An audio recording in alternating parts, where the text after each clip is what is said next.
When I first started going to non-duality speakers, my first teachers were, I lived in London at the time, and my first satsang teachers that I could go to that were speaking in London regularly were Tony Parsons and a teacher called Nathan Gill. And actually Nathan Gill was who I resonated with the most, and it was just like really small talks. And often when I used to go to his talk, some reason it was, I think, in an old church or something, or this old building, and the light always used to shine in past him. It was really beautiful. And he'd be speaking and my whole body would be vibrating in presence. I had no language for that.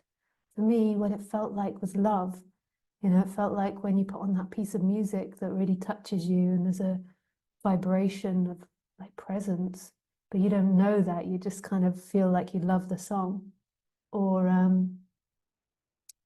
when you see a beautiful landscape and are captivated by its beauty, there is a presence that comes forward, the seeking stops, and there is this aliveness.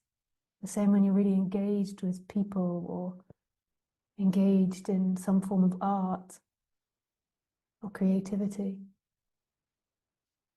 And that to me is dissolving the subject-object.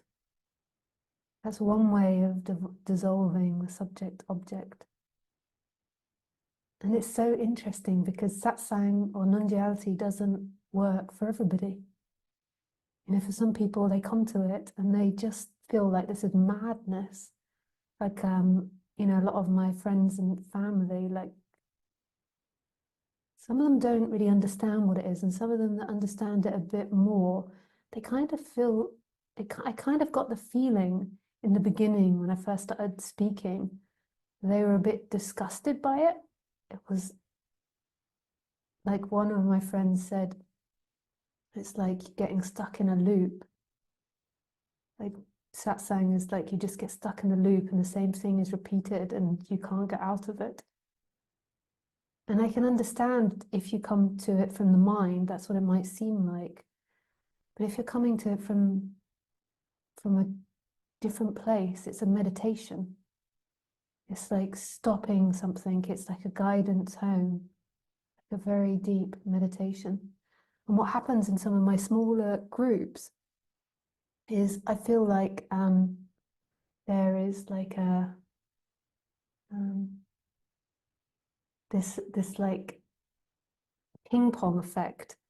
So there is a speaking from presence here, and then another one in the group starts becoming very present, and then another one, and it's like a ping-pong, and it sort of becomes bigger and bigger, Not all the time, but that's I think my favorite thing. I do these book clubs, and I think that's one of my, there's lots of things I really like about it, but that's one of my favorite things is that in that small group where we're concentrating just on non-duality and not going too much into psychology, I'm not against that. I think it's fantastic, but I think there's better people that can do the psychological stuff than me that are more, it resonates more for them.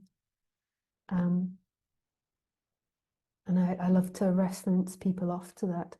And if we do that, then it's in this small group, it's like this ping pong effect. It doesn't always happen, and sometimes it only happens with a few people in the group, but it feels very blissful. And I feel like it's calling forward that beingness and sort of moving the character to the side. I know that's really dualistic in what I say, but I think you get a sense of it. And yeah, such beauty.